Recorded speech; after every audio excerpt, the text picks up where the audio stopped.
JK Yadav Films present.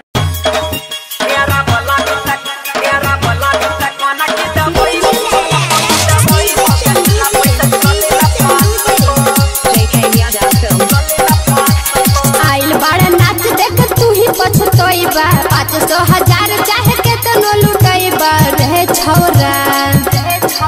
बेरा भला भी तक कोना की दवाई बगे खुला पैसा चोली न फसेबो छौरी के कारो से ना आइला जाइबो के खुला पैसा चोली न फसेबो। आइल बड़ा नाच देख तू ही पछतोइबा 500,000 चाहे केतनो लुटइबा रे छौरा बेरा भला भी तक कोना की दवाई बगे खुला पैसा चोली न फसेबो डेरा भला भी तक कोना की दवाई बगे खुला पैसा चोली न फसेबो।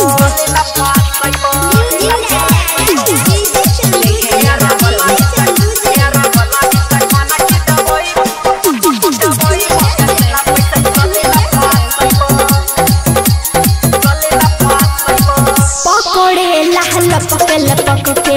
चढ़ता कह चक जइबा बीच में लाठी चलतौ गे ओकर से नहीं बच पइबे जबल लेजर लाइट डोरी पर जलाई बगे खुला पैसा चोली न फसेबो ढेरा भला भी तक कोना की दवाई बगे खुला पैसा चोली न फसेबो।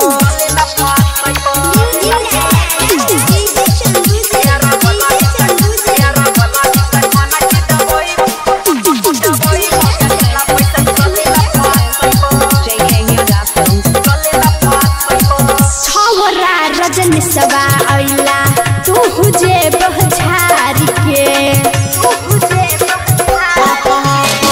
जके जी बबलू के सुना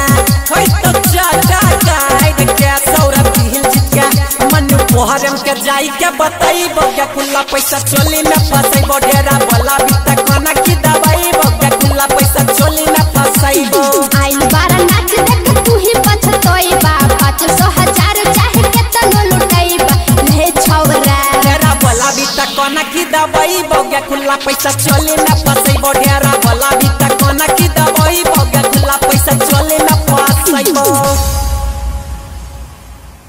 JK Yadav Films